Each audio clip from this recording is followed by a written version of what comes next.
Your dog has been lying to you every single winter. And honestly, you've been falling for it. Those big eyes stare at the food bowl. That little whimper at dinner time, like they haven't eaten in 3 days. The way they suddenly act like the portion you've been feeding them all year long just isn't enough anymore. I get it. I really do. Because when your dog looks at you like they're starving, every cell in your body wants to fix it. You want to scoop a little extra into that bowl. Maybe toss in some leftover turkey from the fridge. Maybe double up on the treats because, hey, it's cold outside. They probably need it. Right? Wrong. And I don't say that lightly, because what's actually happening inside your dog's body right now is something most owners never hear about. Something that a vet friend of mine described as an ancient survival program running on a modern pet. And once you understand it, you'll never look at your dog's winter appetite the same way again. But here's where it gets scary. For some dogs, giving into that extra hunger doesn't just add a few pounds, it triggers something far worse.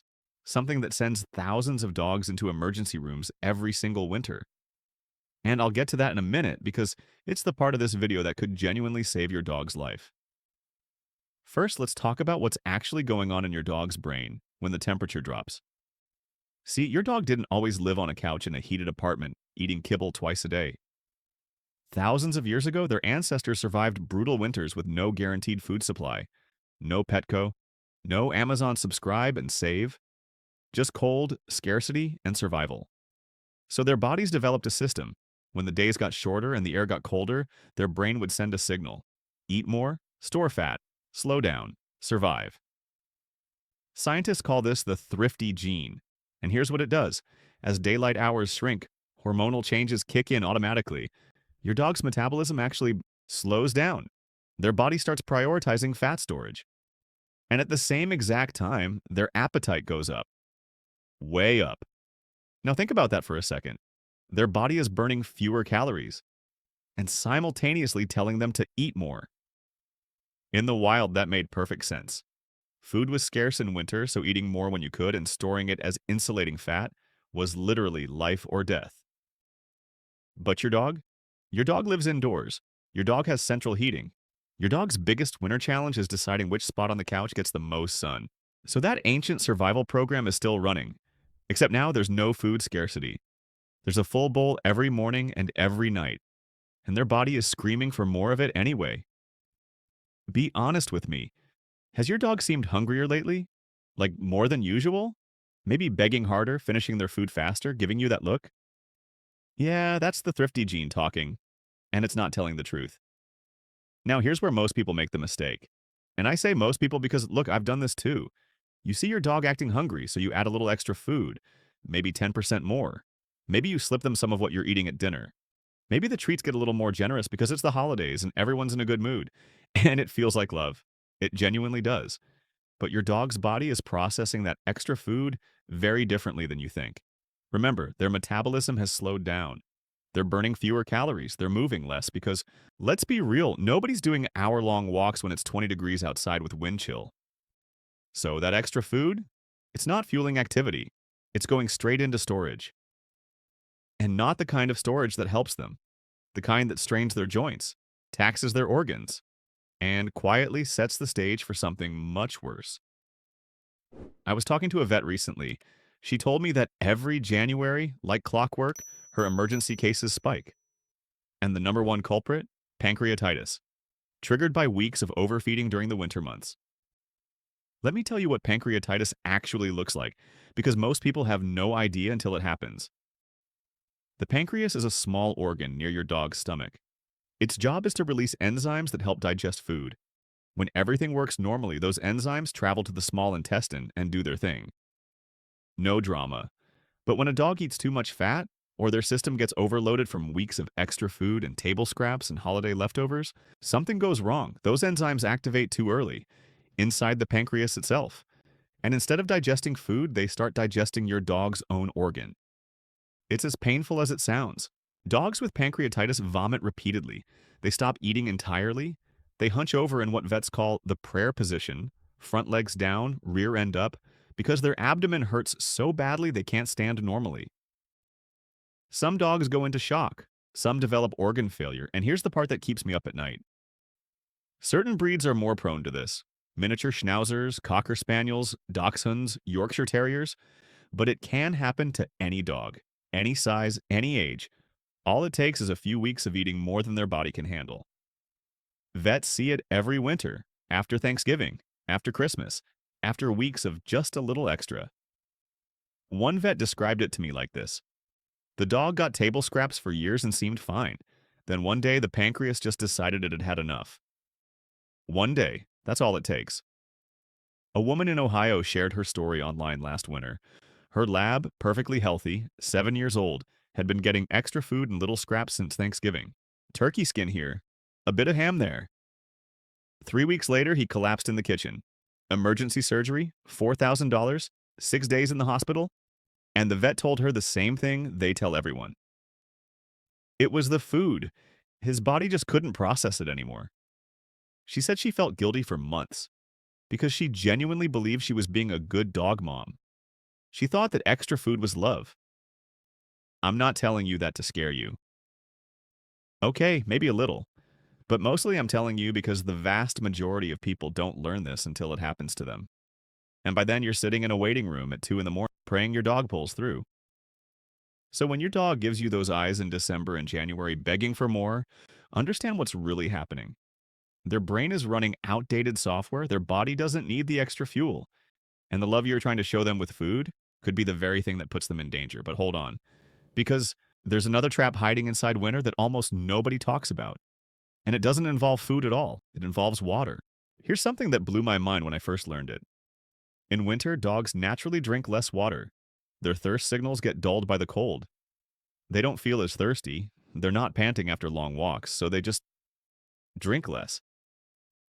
At the same time, your home's heating system is sucking moisture out of the air. You've probably noticed your own skin gets dry in winter.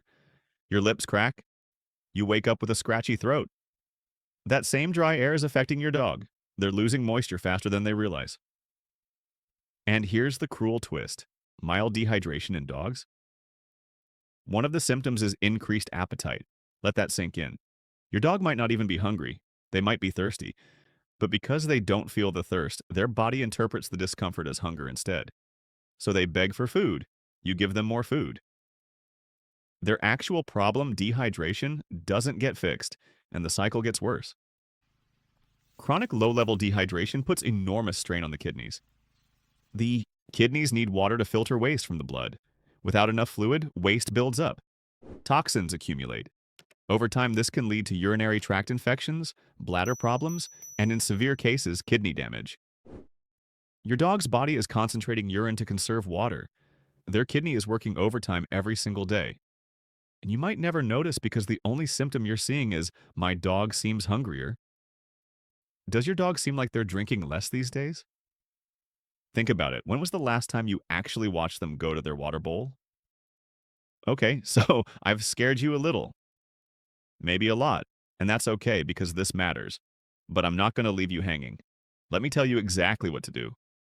Because this is actually really fixable once you know what's going on. First, don't increase your dog's food just because they seem hungrier. I know it's hard. I know those eyes are powerful. But unless your dog is visibly losing weight or they're spending significant time outdoors in the cold, doing actual physical work, their normal portion is probably fine. Their body is burning fewer calories right now, not more. If you're genuinely worried they need a little extra, talk to your vet first. And if your vet says yes, increase by no more than 10%. That's it. 10% for a week, then reassess. Don't eyeball it, actually measure. Because our idea of a little extra and what a little extra actually looks like are two very different things. Second, this one's huge. Push water, not food. If your dog seems hungrier than usual before you add food, try adding hydration first. Place water bowls in multiple rooms. Make sure the water is fresh and not ice cold. Some dogs won't drink cold water in winter. I know, they're picky like that. Here's a trick that works surprisingly well. Warm up some plain bone broth. No salt, no onion, no garlic. Just simple, clean bone broth. Pour a little over their regular food or offer it in a separate bowl. Most dogs go crazy for it, and it accomplishes two things. It hydrates them, and it makes their regular food feel more satisfying without actually adding many calories. You can also add a splash of warm water to their kibble. It softens it, releases more aroma, and makes the meal feel bigger. Simple, cheap, effective. Third, keep them moving. I know winter walks are shorter. Nobody's thrilled about going out when it's freezing. But even 15 minutes twice a day makes a massive difference. Movement burns calories, generates natural body heat, keeps joints flexible, and most importantly, it keeps their metabolism from dropping into full hibernation mode. If it's too cold to walk, play inside. Tug of war. Hide and seek with treats. Puzzle feeders. Anything that keeps their brain and body working. A bored, sedentary dog is a dog that's going to beg for food out of pure restlessness. Don't confuse boredom with hunger. They look almost identical. Fourth, watch their body, not their behavior. Your dog's behavior is going to say, "I'm starving all winter." That's the thrifty gene talking. Ignore the performance. Instead, check their body. Run your hands along their ribs. You should be able to feel them with light pressure but not see them. Look at them from above. There should be a visible waist. From the side, their belly should tuck up slightly behind their rib cage. If you're feeling ribs easily and seeing a defined waist, your dog is fine. They don't need more food. They need you to trust what your hands are telling you over what their eyes are telling you. And fifth, please, schedule a winter wellness check. I know it sounds like overkill, but vets consistently say that winter is when they catch things that have been building silently. Weight gain that's crept up, early kidney strain from dehydration, dental issues that make eating painful, which dogs compensate for by swallowing food faster, which looks like increased hunger.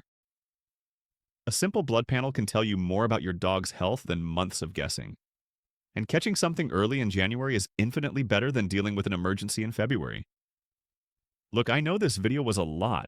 Maybe it changed how you're going to handle dinner tonight. Maybe you're going to go check your dog's water bowl right now. Good. Do it.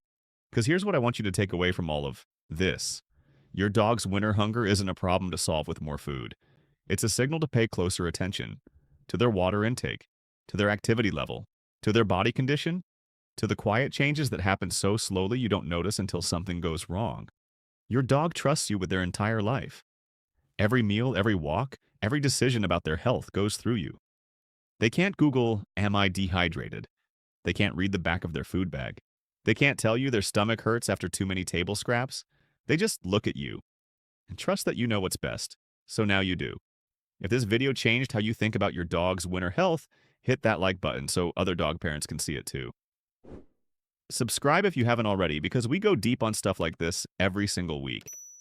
And drop a comment telling me, has your dog been acting hungrier this winter? I want to hear your stories because the more we share, the more dogs we protect. And that's what this whole thing is about. I'll see you in the next one.